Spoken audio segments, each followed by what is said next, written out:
Big பாஸ்ல இன்னைக்கு ப்ரோமோல நடந்த விஷயம் என்னன்னா, ஃபைட்டு சோத்துக்கு சண்டை. பிக் பாஸ்ல சண்டை வர்றதுக்கு முக்கியமான காரணம் ரெண்டே ரெண்டு விஷயம் தாங்க. ஒன்று சோறு, இன்னொன்று தண்ணி. அப்படிங்கிற வகையில ஃபர்ஸ்ட் ப்ரோமோ வந்துட்டு சிக்கன் சமைக்கும் போது அதில் வந்துட்டு உப்பு அள்ளி கொட்டின மாதிரி ஒரு ஷோ காட்டினாங்க. அது எதுக்கான விளக்கமும் கொடுத்தாங்க. அதாவது மற்றவங்க வந்துட்டு ஒரு சிலர் ஒரு குரூப் சாப்பாடு இல்லைன்னா எப்படி கஷ்டமா இருக்கோ அதை ஃபீல் பண்ணணும் அப்படிங்கிற விஷயத்துக்காக தான் நாங்கள் உப்பு அள்ளி கொட்டினோம் அப்படின்னு பிக் பாஸோட கேமரா கிட்ட போய் சொல்லிட்டு இருந்தாங்க. இது ப்ரோமோல வந்துச்சு. ரெண்டாவது வந்து பாத்தீங்கன்னா, கமருதீன் அவர் வந்துட்டு ஒருத்தர் நீங்க சொல்ற வேலையை சரியா செய்ய மாட்டீங்க, எதுக்கு வேலை கொடுக்குறாங்க எதுவுமே கண்டுக்காம நீங்க பாட்டு சுத்திட்டு இருக்கீங்க அப்படின்னு சொல்லி வாக்குவாதம் பண்ண மாதிரி ஒரு ப்ரோமோ காட்டினாங்க. மூணாவது ப்ரோமோ வந்துட்டு பாரு. அவங்க வந்துட்டு ஒரு வாக்குவாதமா ஏதோ தெரிஞ்சோ தெரியாம கீழே தள்ளி விட்டுருப்பாங்க போல, கையில ஏதோ லைட்டா காய் இருக்கலாம். அவங்க அது மாதிரி சொல்லி காமிச்சாங்க. கேமரா முதுகு பின்னாடி சொல்ற மாதிரி தான் தனியா வந்துட்டு இவங்க கீழே தள்ளி விடுதுன்னு தள்ளி விட்டாங்க. ஆனா எதுவுமே தெரியாத வந்து தெரியாத மாதிரி வந்து சாப்பாடு வேணுமா சாப்பிடுங்கன்னு வந்து கேட்கறாங்க அப்படிங்கிற மாதிரி சொல்லியிருந்தாங்க. இவங்கெல்லாம் எப்படி இப்படிலாம் கேட்க முடியுது அப்படின்ட்டு, ஏன் கீழே தள்ளி விடுறதுக்கும் சாப்பாடு சாப்பிடலான்னு கேட்கறதுக்கும் என்னங்க வித்தியாசம் இருக்க போகுது. ஆனா அவங்க ஒரு தலக்கணம் முடிச்ச மாதிரி தான் பார் சுத்திட்டு இருந்தாங்க. இந்த சீசன் நீங்க பார்த்துருக்கலாம்.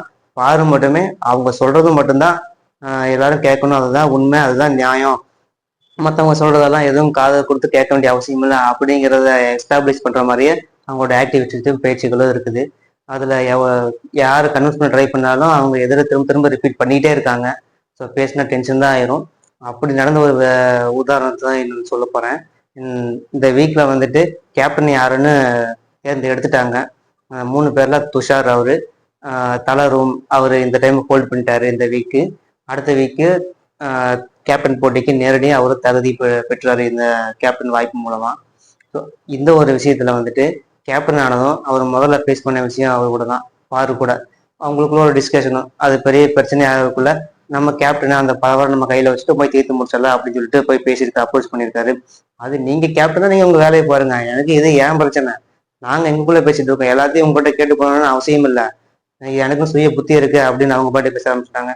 ஸோ ப்ராப்ளம் ஒன்று கிரியேட் ஆச்சுன்னா சொல்யூஷன் கொடுக்கறது கேப்டனோட வேலை. அதுதான் வந்து அப்ரோச் பண்ணாரு.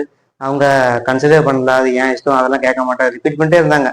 ஸோ அவரு கொஞ்சம் புரிஞ்சுட்டாரு போல, இது இது இதுக்கு ஆகாது, இதுக்கு மேலே நம்ம பேசினா நமக்கே பைத்தியம் முடிச்சுட்டு டென்ஷன் ஆயிரும் அப்படின்னு ஃபீல் பண்ணியிருப்பாரு போல. அவர் பாட்டு கிளம்பி போயிட்டாருங்க. அது எவ்வளோ பேருக்கு ட்ரை பண்ணாங்க, ஒன்றும் முடியல. அப்புறம் முக்கியமான விஷயங்கள்ல இன்னொன்று, வாட்டர் மெலன் ஸ்டாரு பாரு. வாட்டர் மெலன் ஸ்டார் சொல்லியிருப்பாரு போல, பாரு கூட நான் எந்த வேலையும் செய்ய மாட்டேன், ஏன்னா பாரு ஆல்ரெடி ரிலீவ் ஆன மாதிரி சொல்லிட்டாங்க, நான் எந்த வேலையும் எதுவும் செய்ய மாட்டேன், என் இஷ்டப்படி தான் இருப்பேன் அப்படின்ட்டு. ஸோ அந்த வாட்டர் மெலன் ஸ்டாருக்கு அவங்களுக்கு என்ன ஒரு அண்டர்ஸ்டாண்டிங் தெரியல. ஆனால் ரெண்டு பேரும் எல்லாம் செட் ஆகும் போல, எங்க போனாலும் ஒன்றா இருக்கிறாங்க வர்றாங்க. முன்னாடி நேற்றுக்கு பார்த்தீங்கன்னா வயிற்றுலேயே மிதி வாங்கினார் வாட்டர் மெலன் ஸ்டார் அவங்க கிட்ட. ஆனால் திரும்ப அவங்க கூட தான், அது ஒரு என்டர்டைன்மெண்ட் போல. ஸோ இதனால புறம் பேசிட்டு இருந்தாங்க, வாட்டர் மெலன் ஸ்டார் வந்துட்டு சும்மா ஒப்புக்கு சப்பானியா சும்மா ஓசன் சால்ரா போட்டு சுத்திட்டு இருக்காரு அப்படின்னு சொல்லிட்டு. ஸோ இப்போ இது பின்பாட்டு பாடுற மாதிரி தான் ஹவுஸ்மேட்ஸ் எல்லாம் பேசியிருக்காங்க. அப்புறம் மற்ற ஹவுஸ்மேட்ஸ்லாம் சேர்ந்து இந்த வியன்னா, இன்னொருத்தர் வினோத், இவங்க ரெண்டு பேரும் இந்த பிக் பாஸ்ல வந்துட்டு இந்த சீசன் இந்த ஹவுஸ்ல இருக்கிறதுக்கு தகுதி இல்லை அப்படின்னு வந்துட்டு சொல்லியிருக்காங்க. ஸோ அது மூலமா பிக் பாஸ் என்ன சொல்லியிருக்காருன்னா, அவங்க ரெண்டு பேரையும் ஜெயில போட சொல்லிட்டாங்க. ஜெயில்னா போலீஸ் எல்லாம் இல்லைங்க, பிக் பாஸ் ஹவுஸ்லயே ஒரு சின்ன கிளி கூண்டு மாதிரி கட்டி வச்சிருக்காங்க.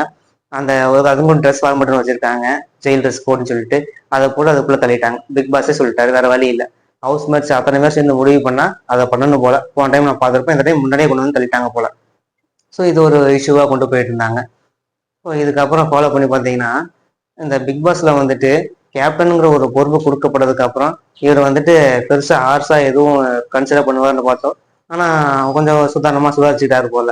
இந்த பாரு தாங்க என்ன பண்றதுன்னு தெரியலைங்க. அவ தலக்கணம் முடிச்ச மாதிரி அவங்க பாடு சுத்திக்கிட்டே இருக்காங்க. ஆக்சுவலா அவங்க என்ன நடந்திருக்காங்கன்னு அவங்களுக்கே தெரியல போல.